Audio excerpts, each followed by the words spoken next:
Hi, I'm being a little bit late with this one. A couple of weeks ago, well, I say a couple of weeks ago, it's about a week and a half ago, the guys at PokerTube offered to stake me into or buy me into the 750k guaranteed on full tilt. It's $216 buy-in on the condition I film, and this is pretty much just what transpired. I'm just going to talk you through some of the spots that I was put in. It may look like I was running pretty hot with cards, but you know, this is just the hands that I played. I think this was the first hand that I raised. I had 10-9 suited and hijack, and I raised that. I bought myself the button, which is quite good. Got a call from the big blind, and it's not the best flop of my hand. Obviously, I don't flop a pair, don't flop a draw. I've got a backdoor straight draw, but not much to be made of that. But he's got the ace high, and I can rep that credibly. He calls pretty quickly. I had no reads on the people I was playing with, so I thought about checking the turn behind, but you know, just a flat on the flop. Didn't look like he had a lot, but I did check behind on the turn in the end. The river comes 7, which does make a straight draw, but obviously I still just have 10 high. I haven't got a great deal of showdown value, but I think a lot of the time he shows up with a draw here. But I thought maybe just in case he had an 8 or a 3, I'd check behind and he might get sneaky with, like, well, I say a 3, that's a stupid thing to say, but he has pairs in his range, so I didn't want to lose value. And he had an 8, and he would have definitely called. It transpired later on that this guy was a bit of a fish for $215, which is interesting. I picked up King Jack in the small blind. Obviously that's a raise when it's folded to you. I got 3-bet. There was a lot of 3-betting going on, so I decided to just take a flop, see what happened. I flopped top pair, and there's a pair of deuces, which obviously doesn't hit him a lot, so, but I flopped top pair. But what with him playing aggressively pre-flop, I decided to try and slow it down a little bit. I checked the flop to see what he does, and I'd probably raise him there, but he checked back. On the turn, I'm trying to make him turn whatever he's got in his hand into a bluff. And when he checks back the turn, obviously I know he's not got much at all, and my hand's always good here. So on the river I put out a value bet, and he folds. So I never knew what he had there, but he probably just had ace-x, and he was trying to make a play at me. He picked up ace-king suited in the big blind. Obviously a 3-betting hand. But it folded to the small blind, didn't look like I was going to get any action, and I do. He raises. So obviously now I have position. This is what you don't even really need position to play as king suited, but it's a 3-bet it, but I do. It's not a good flop for my hand. But from what I'd seen, he didn't really. This guy was quite tight, so I didn't think that flop hit him particularly hard either. Once I check the flop, he's going to try and steal on a lot of turns, and that's exactly what he does. He bets out, and I thought about folding, and I thought about calling, and then I just decided that I would try and represent a really big hand, like maybe a made straight, but more likely a set of jacks, or not a set of jacks, but like a set of 8s or something like that.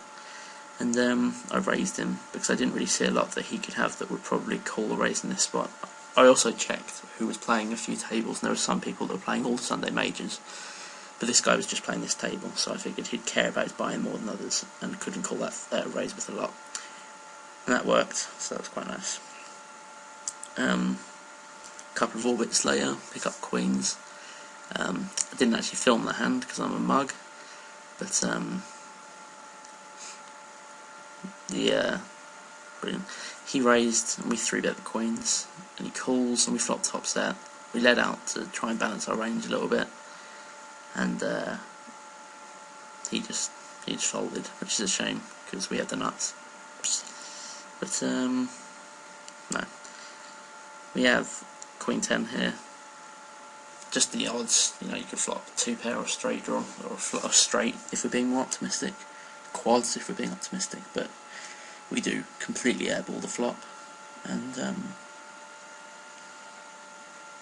yeah, just fold it. Again, this is a hand I didn't film because it kind of escalated a little bit. But I had king 10 suited and I raised it from the hijack. Got a call from the table fish. C-bet the flop. C-bet the flop. And he shoved, I think, is what transpired. And obviously, I haven't even got ace high here. I probably wouldn't even call with ace high, but king high's it's a pretty easy fold in this spot. But I was keeping on Cinna Rocket's table as well. But since editing, he didn't do as well as we'd hoped, so I cut that out. But tens here on the button. It folds to me. The guy who raised under the gun, and he's got quite a dangerous stack size, and I'd seen he was happy to get in on a lot of flops, so I didn't really want to overplay my tens. So I thought I'd just play the hand in position and see what went down.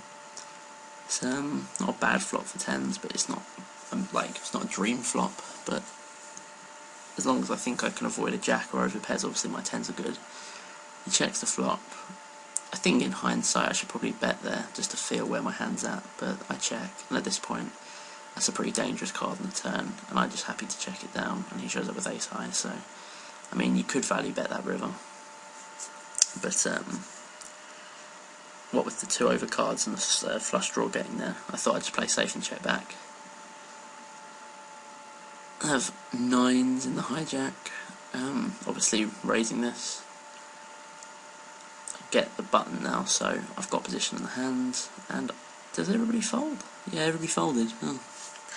But yeah, glad I showed you that one. Here we go, kings. Always nice to have kings.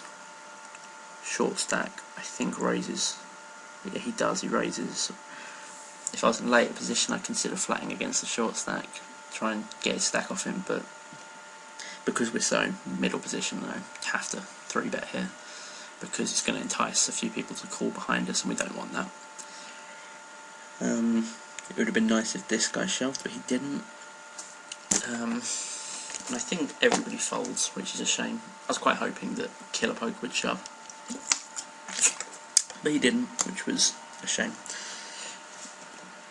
Ace-Jack suited, raising from quite early position under the gun +1. Definitely the bottom of my raising range, I think, here. And the short stack shoves and getting over 2-1. This is obviously an obvious call.